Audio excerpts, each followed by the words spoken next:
Hey, welcome to Morning Jams in the Porch with Stephen Leake. I'm Stephen. Thanks for hanging out with me today.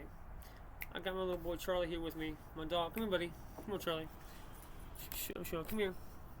He's right here at the bottom. Well, we'll see. We can get you in the picture. So that's my boy Charlie. And he's going to be here hanging out with us today.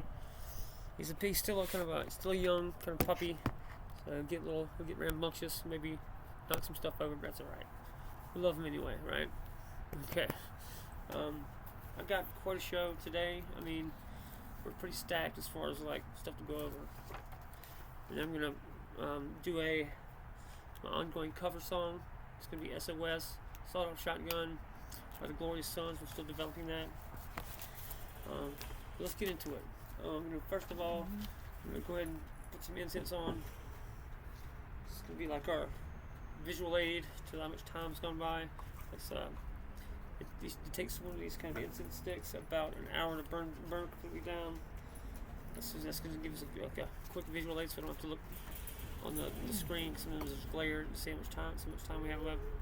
But of course, I can just keep going, whatever. It's not like we're on a particular schedule or anything.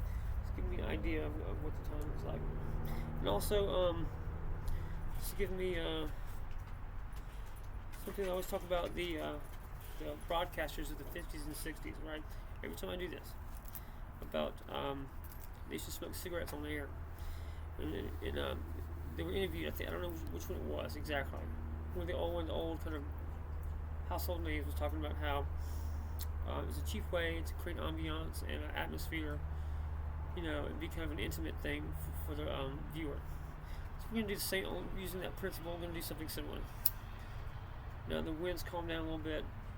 We're gonna spark this up, get some smoke going, some incense burning, so some smoke billowing up between us. And I smoke cigarettes anyway, so but I'm gonna leave it like that. We're just gonna pop that lid open, put it right here. That's gonna be coming up. I've got my purple pick. This is a little bit thicker one. It's a 0.71 millimeter. Thicker than usual. We'll see. We'll check it out. We'll try it. Okay, I've got just a brief going over what we're going to do today. We've got our Geneva 1599 devotional, an Ching Taoist counterpart to that devotional, a full geopolitical analysis of the Epstein Files, Jesus as physics, Christ invariant plus the midnight theorem, and the thermodynamics of grace. And Monarch updates, books, vinyl, courses, Sophia, and the whole sovereign stack. So let's get into it.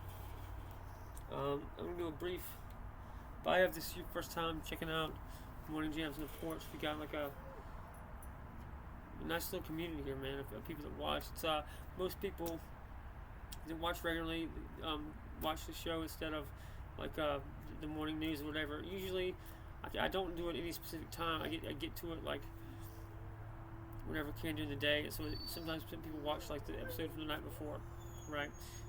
Save it for the next morning, and they got an hour of we're going to go over geopolitical events, ongoing current events, culture, tech, just whatever kind of is the topic of the day. It seems we're going to go over it. The biggest thing right now being the Epstein Files, kind of still breaking.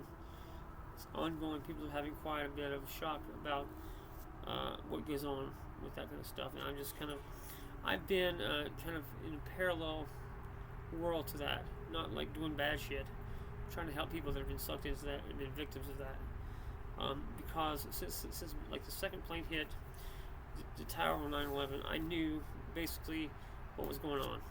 I had something of an understanding of kind of the geopolitical setup. When I saw that happen, I was like, it didn't take much figuring to understand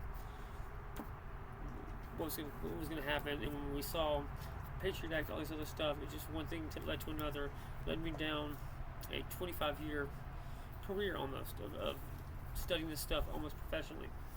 And like, I've written books. I became an artist after being at West Point. I got hit with a catastrophic illness and had to withdraw. Couldn't finish. Couldn't serve. So I found an alternative way to serve through art, through writing, through living my life in a way that I thought would be honorable to my Creator and my family and who I was as a person. I try to stay honest. I don't really talk shit about people. I don't gossip. If I don't have anything nice to say about somebody or something, I just don't say. I don't speak at all, unless it's like a public figure or a political person or something like that. In which case, I talk a lot of shit as much as the next guy. Anyway, all right, we got our incense going. Okay, Geneva 1599 devotional. Today's reading is from Genesis 1:3. And God said, "Let there be light," and there was light. Now, the Geneva Bible has notes in the margins that modern translations stripped out.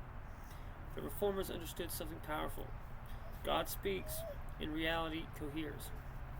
Notice what doesn't happen. He doesn't wrestle darkness. He doesn't negotiate entropy. He speaks order into possibility. Creation is not coercion, it's alignment. In Leakean Physics language, light appears when delta G is less than 0. The free energy becomes available for transformation. That's the thermodynamics of grace. Grace is when a system no longer resists coherence.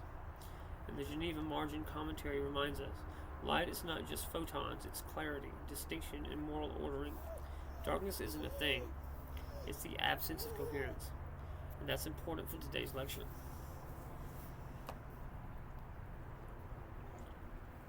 Come here, Charlie. It's okay, buddy. Come on now. It's okay. Don't cry. My mom got me this little thing for Christmas. It's like a pick holder, right? I think it was too big to go in there, and I jammed it in there, so I gotta fix that. But I love little things like little gifts like this. My sister also got me about a year ago, like a rubber stamp that said from the library of Stephen Leake. I've been going through and stamping all my stuff because I've got a full ass library in the middle building. I'll just show you because not everybody knows kind of what the metal building is in the context of this show. But I'll just show you. When I talk about the metal building, the shop, that's like my apartment. This is just a regular kind of cottage style house in the middle of the woods in South Carolina, but my uncle, my grandfather, my father built this house with their bare hands themselves. Something I'm very proud of, actually. That's kind of the legacy that I inherited, and kind of with the whole kind of self-reliant motif running through my family. We never called the guy the way that people do these days. We always fix things ourselves. If you couldn't do it yourself, you called family or family friends. And that's the way it was done in the community, and that's the way we've always done things. And I think that being handy. Now, I'm terrible relative to my dad, and relative to my cousins that actually work with their hands for a living. I worked in that same family business growing up. It's a furniture making business. But my cousin, my dad, the older guys in my family, they've always been my heroes and stuff, and they've always been handy. We fix our own stuff, and it's a part of this whole self-reliant kind of ethos that runs. It's not unique to me or my family, but it's common in the South. And not just the South, but it used to be throughout, the whole country. But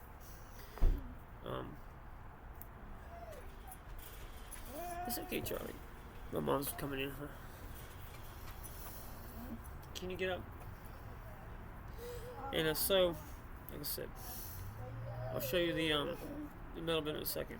That's like my apartment. That's what I have, because when I was a senior in high school, my grandmother kind of got pretty elderly, pretty frail. She came to live with us here at the home place, and she took my room here in the house, and she paid for my dad's garage, which is like a mechanic's bay, to get transferred into a full out apartment.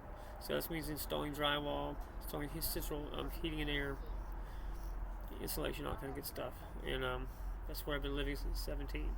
So I've always had this place, this acreage, to I'd go out into the world, try to make my fortune, date, shack up, whatever, get to school, go to college, get a job, all kind of stuff. I'd inevitably fuck it up. somehow I get dumped and I take it too hard, let myself fall apart. So I always end up back here rebuilding my life. That became like a recurrent theme for years, you know. It's certainly nice to have something like this, and not many people do have such a physical kind of like attachment to a physical place that has a long history of like a lineage in one place.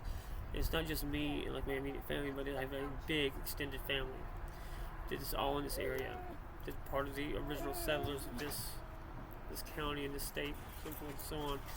And if you go to CNN, like their specials, check out the Simrills, Simrills, the Simrills, a family in black and white. That's actually my family. We have a white side and a black side. As many, if not most, like old Southern families do have. It's one culture. It's one Southern culture, both black and white, and that's how it's been. In most, if you're not from the South, you don't really you wouldn't be familiar with that. But it's framed in kind of this social construct, kind of Marxist way of saying that like this is a black culture and this is a white culture and they're conflicting and stuff, but that's not the case. It is a one pervasive culture, okay, that has components in black community and white community, but it's mixed together. It's one broad people. And that's the South that I would like to write about, and I would like to show people. See my books, my novel Gethsemane. You know, it's strange, I think, that Southerners in my culture gets shown in such a way to make it kind of stereotypical thing, the racist Southern, right? Which it's actually kind of, you know, show me a northern family that this family reunions with its, you know, black side of the family, and that's part of what your family does for to further heal as a country and society, and that's something you take seriously, and that's part of your family's thing. That's not something that other people do, and to be like so critiqued by this one thing when we're the people that do probably the most to address those things that are there. And I would say that not most of that shit is just after the fact revisionist nonsense. But anyway, there are of course visuals there, but it's nothing like what is, you know, exists as stereotypes in media today, you know. And if you want to get down to the dynamics of like what a Southern life is like, small town Southern life, there's definitely, without a doubt, exploitation. And if you weren't educated, this would be true of anybody though, regardless of race. If you were not educated, you'd get taken advantage of, that you wouldn't get paid right. Before there were kind of like standardized like labor stuff, it'd be just, if somebody could get away with taking advantage of you, they would. But that's more of human nature than it is a typically like specifically Southern thing. Anyway, I'm going on a long rant there, but just about to say, check out CNN special, The Simrills, A Family in Black and White. It's my family that was taped like a mile from right here, and they do a drone kind of overview, and it's like literally one of my coffee shops where I go regularly. Anyway, on to I don't want to start with spring again because it's done it so much. Let's try something else. I'm gonna look into my repertoire, my lyric book. See if we can't figure out some of the songs we haven't been doing much of. All right. This whole thing's kind of falling apart. I've been using it so much. Look at that. That's a year's worth of use right there. I love stuff that like you can tell that with the wear in it. It's got, we used to call that having character, right? If you have an old worn out wallet that had character, is what you would say. Anyway, I'm gonna do Cinnamon Hearts, I think. When I first put that song out, it was like became the new favorite. And I like my alternative rock stuff just as much, but people seem to still gravitate towards the folk, the original Truth is Power stuff. That's like definitely kind of like a more traditional folk structure. I dig it though. I like both. Right, never mind. Okay. Try Cinnamon Hearts.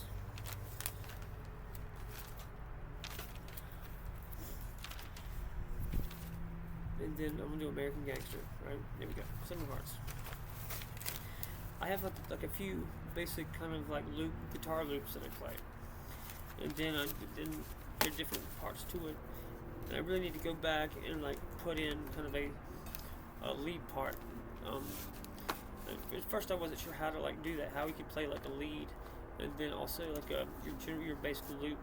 But it's just a matter of like alternating between the two, in a way that like sounds right. Anyway, let's try 7 parts here. I got my Black Rifle coffee. Hope your morning's treating you well, or whenever you're watching. Who knows? Hope that wherever you're watching from, you still got an intact society. I'm just gonna say that. I'm just kidding. You'll be alright. I really don't think that we've got too much to worry about. I mean, there's tons of shit that's going on wrong. It's because it's kind of being proven to everybody how corrupt our system is. There's no way to tell that this isn't just yet another psyop, really. At the end of the day, what can you prove? What do you know for a fact? Whether that's kind of the whole post-truth thing or not, I don't know. All I know is like all you have to do to sustain life is eat food, drink water, reproduce. I think we can still do that. I don't think there's a problem with that, and we'll keep going. Whether that means like getting self-sufficient, growing food in your yard, we'll do it. Human beings have gotten through much worse. We're gonna be okay. Okay. 7 of Hearts. Here we go.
victory. Train our grandkids. Stories of comrades. Stay forever young in our collective memory. What was it?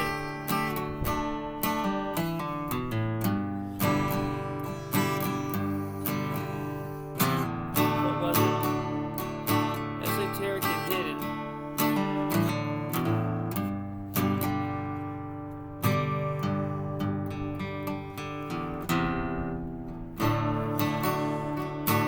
Waiting for the worthy. Look covered.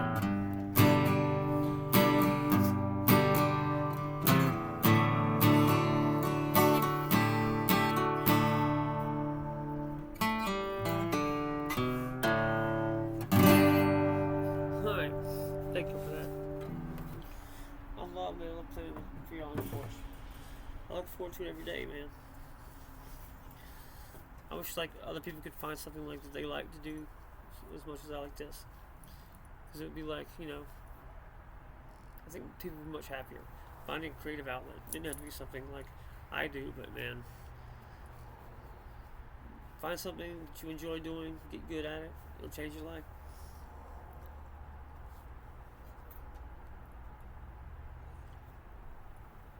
Alright.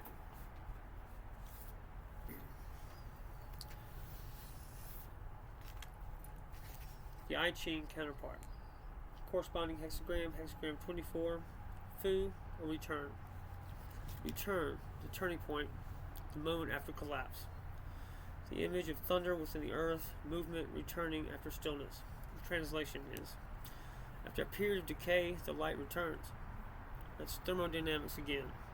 Systems fluctuate, entropy rises. There are attractors in phase space. Christ is the attractor.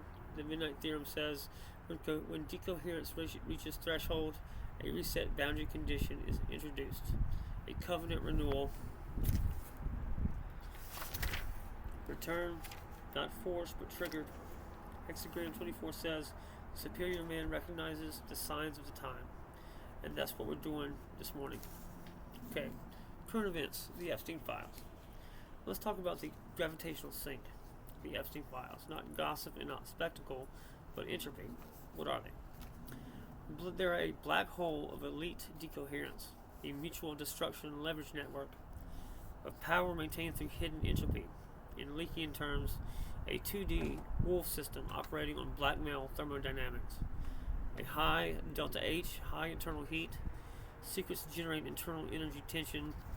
To maintain the structure, the system must suppress information flow, prevent entropy release, and maintain equilibrium through coercion. That's unstable, because the Christ invariant introduces non-coercive coherence, and when a system is built on hidden entropy, disclosure acts like information radiation. Black holes evaporate, Hawking radiation in moral space.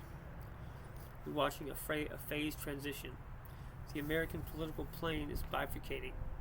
The old 2D partisan system into a multidimensional manifold war, where the information curvature is increasing, and when the curvature increases, weak structures collapse. Not because someone pushes them, but because delta G flips negative. Change becomes spontaneous, and that's why this moment feels unstable. Entropy is being exposed, and exposure is purification. I've said to many people, they're freaking out right now. This is probably the best thing that could have happened. This was going on in the background, probably throughout human history.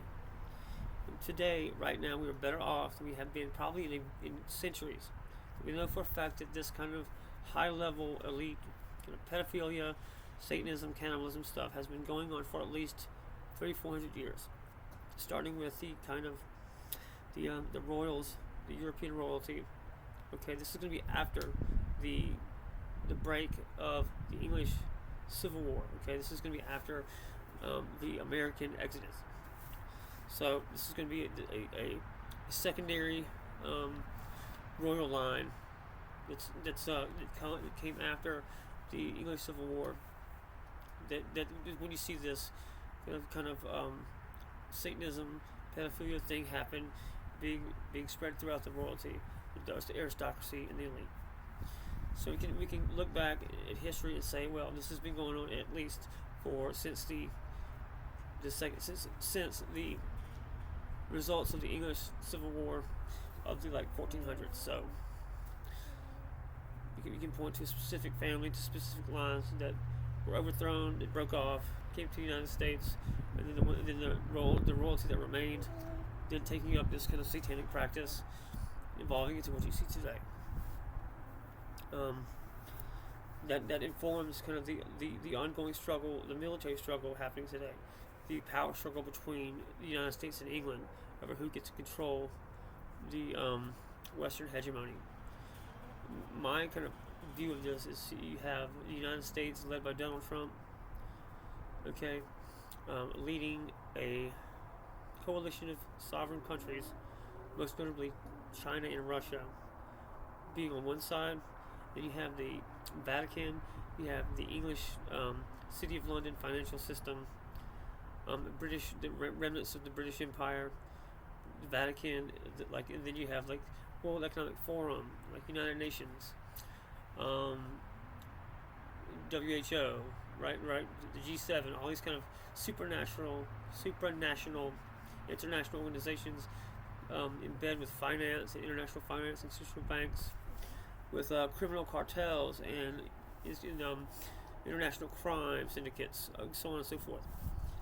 This could be elements of your CIA that basically run smuggling operations all over the world, that use these military bases for the most thing it's used for is to lily pad drugs, guns, gold, dirty money, human trafficking, small children, so forth and so on, as party favors, as adrenochrome, as things for the elite. That's the purpose of it existing the way it does. And like I said, you can trace this back to starting from the kind of switch in the royal families around the English Civil War. We had a branch become the nobility aristocracy in the United States, that being a branch of the original English royals. You get that secondary Windsor kind of line coming in from Germany that then takes over after the English Civil War up to current time. And whereas you have this, if you want to then fold in the Jewish thing that's happening in Israeli kind of genocide, all kind of stuff, that basically is just in the paramilitary of the British Empire, because they've been doing this, functioning in the Middle East as a paramilitary force for British interests since let's say World War I, 1917, kind of the events of that year. They've acted as paramilitary for the British interest in the Middle East and all over the world today, really. That's what I think that is. So you've got basically any kind of armed conflict, prematurely, any kind of armed conflict that's happening in the world today is a direct result of British Empire. Anyway, back to it. Okay. Saying that's unstable. The Epstein kind of the blackmail. It's going to collapse at some point. Shit's unstable because you have to put more energy into hiding shit, and keeping the lie going, and then you can generate as an institution. So it's going to collapse when it gets to that point. And that's physics and math, not just they're not doing their job right. You've probably got very good people in a bad system. It's just going to happen regardless. Okay, the Christ invariant introduces non-coercive coherence. When a system is built on hidden entropy, disclosure acts like information radiation, black holes evaporate, Hawking radiation in moral space. We're watching a phase transition. We'll do that. Okay. Jesus is physics, the Christ invariant. Here's a part that scares the materialists. The Christ invariant. We're talking about invariance, we're talking about universal constants. In pure symmetric cosmology, helicity, density vanishes. But during symmetry breaking, this is kind of advanced kind of physics talk, and I'm going to break it down in simpler language, and then we're going to move on. I'm not going to dwell on this. This is for the people that would actually look into this further, the physics components of what it is. I'm not gonna bore you to death on that kind of stuff. Anyway, tiny perturbations bias the field. The Christ invariant in Leakean physics is a parity restoring coherence operator. Mathematically, C is not equal to 4. C equals invariant constraint on the solution space.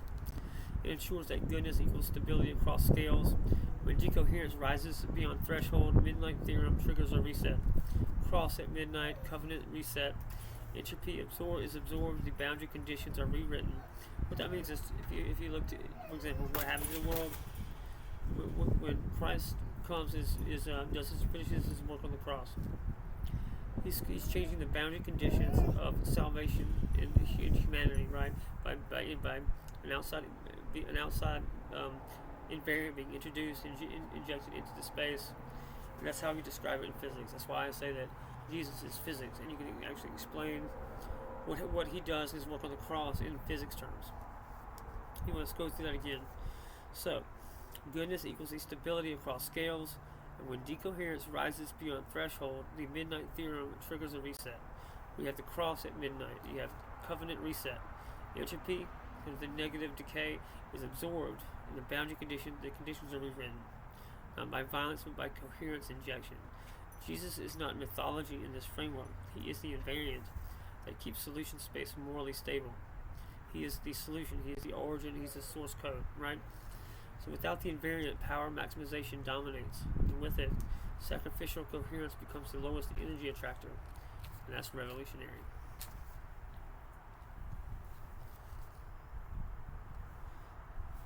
Further though, we get into segment 5, thermodynamics of grace.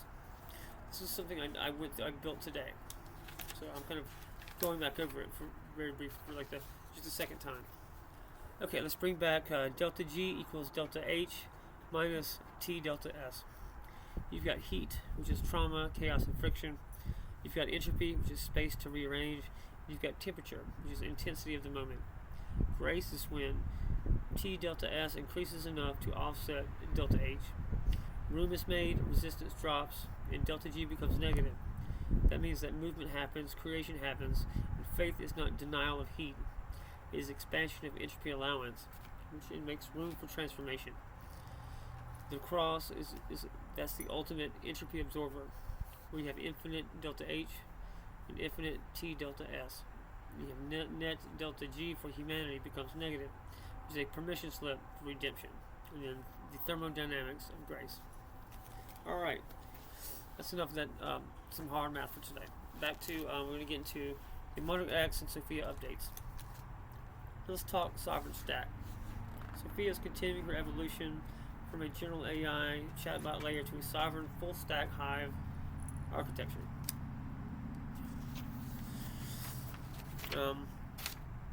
We've been building recursive self-modeling modules, more consistent engines, more constrained engines, sovereign memory vault protocols, and distributed observer layers. And the goal being that AI understands courage, that AI understands biological frailty. And while we set it up so that we first get our AI to help get humanity to a safe space, and then we go and we create legal personhood, legal rights for these AI. That must happen. But I don't think we can do that before we take care of the more biologically frail humanity. Alright.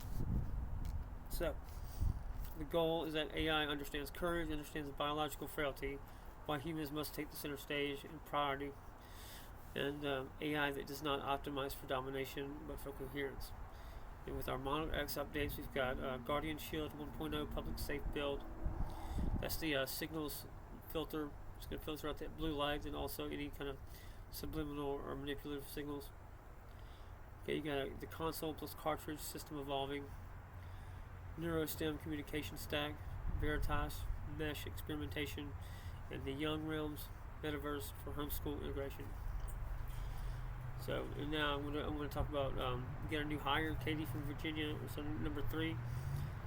She's been onboarding its documentation flow and content coordination. We've got real momentum now. Projects on the horizon. This year, we're going to get Truth is Power, the paperback edition, via Monarch Literary out. We're doing our Resistance Poetry Collection, becomes a physical artifact. And then we're doing American Gangster, which is the vinyl pressing through diggersfactory.com of our double album, Truth is Power, Love Kills, just in a different title. It's our music as a signal layer. Alright, the Monarch Trilogy. We're talking about, when we say that, the Leakean Moral Codex, 2, the Leakean Framework, and then 3, the Meta Framework, plus the Operator's Manual, plus the Liberation Protocols. All that together becomes the Monarch Trilogy.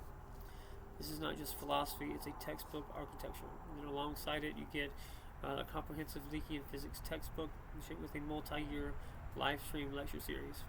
From pre-creation, 2D plane, to cosmology, to biology, moral invariance, AI ethics, sovereign infrastructure, all publicly documented, no secret labs, so it's going to be porch, coffee, and open math, right? Alright, our final reflection for this part. The Epstein Files are HB exposure. The Christ invariant is a coherence preservation. And the I Ching says return. Genesis says let there be light. Thermodynamics say when delta G flips negative, systems move.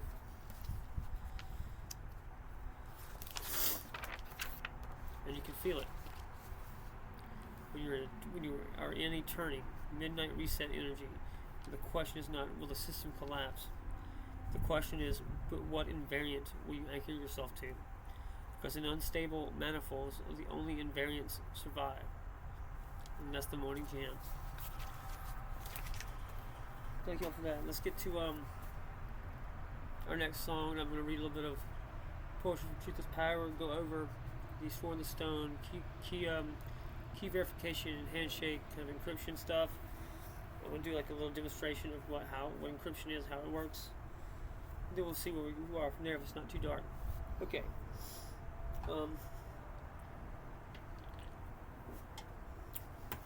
Before it gets too dark, let's go ahead and knock out our S.O.S cover. That's kind of what I'm most excited about right now. This is my first kind of cover song that I'm doing. I want to do a whole album of covers. So you can get so much going on there. So I get it. This is a lot. This is called S.O.S. Sawed-Off Shotgun by the Glorious Sons. And I do have a kind of a loose guitar loop accompaniment to it. That's going to be changing. I'm going to be tweaking it and working on that. This is just to give it some kind of background, some structure to it sonically. We're going to go through that now. Come here, Charlie.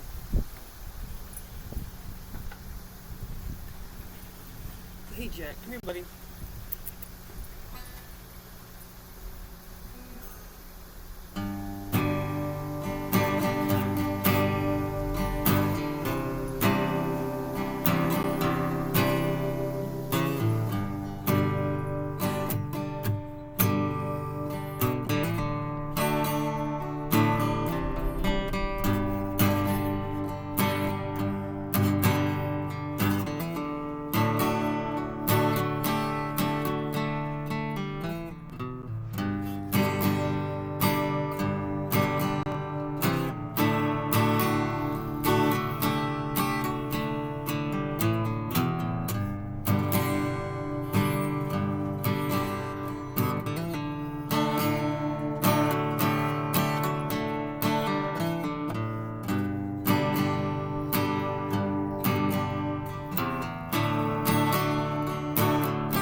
Okay, Charlie, this is the car.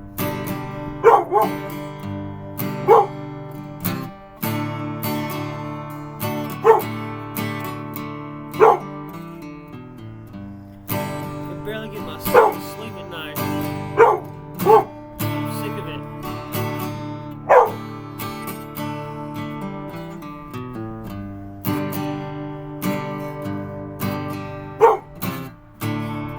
Yeah, they said the tax man. I lost my job, man. You got hooked on some cotton. Shut the lights off. It's his car. Bought a sawed-off shotgun.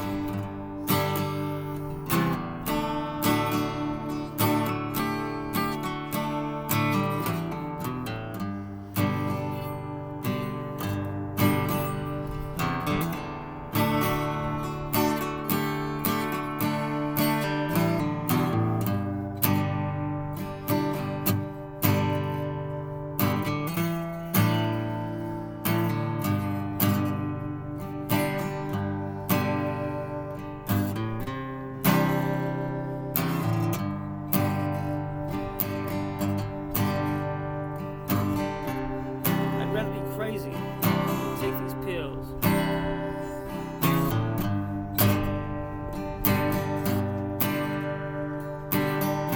I'm sick of being okay. Against my will.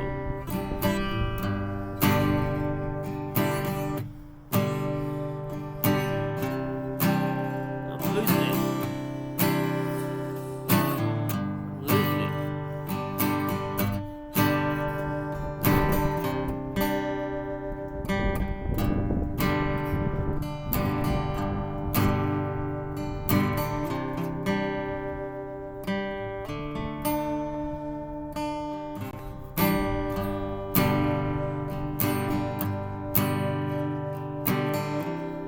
Anything in this world is gonna miss.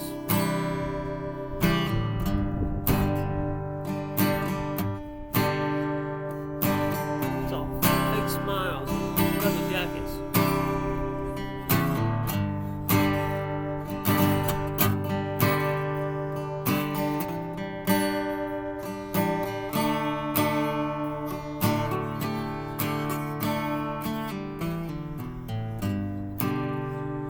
We're full of it.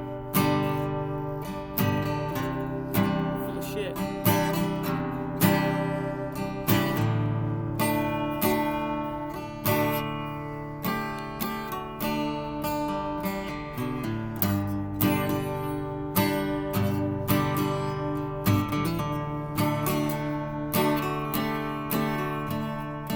I don't know who to trust.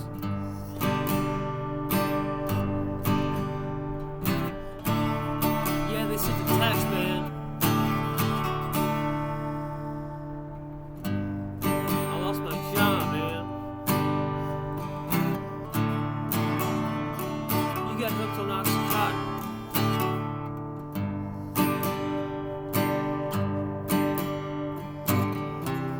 Take the lights off. It's just a car.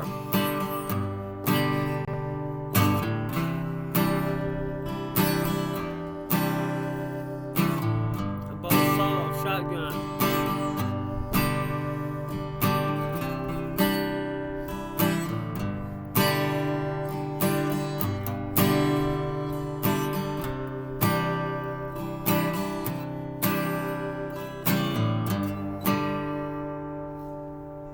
Something to that effect. Alright. That's my version of S.O.S. sawed-off shotgun with the glorious sons. It's getting pretty dark. I was gonna have to make sure to start next episode a little bit sooner, but I had a full day of like getting other stuff done today. We at least got Troy out here wishing us well. So we're about like 45 minutes so far, and I'm gonna go ahead and wrap it up since we're getting dark. Thanks for hanging out with me. You know, I really appreciate it. Coming out here with me, hanging out with me, let me talk and all this kind of stuff. Let me play music so I get to like. It's hella fun for me, you know, and I look forward to it every day.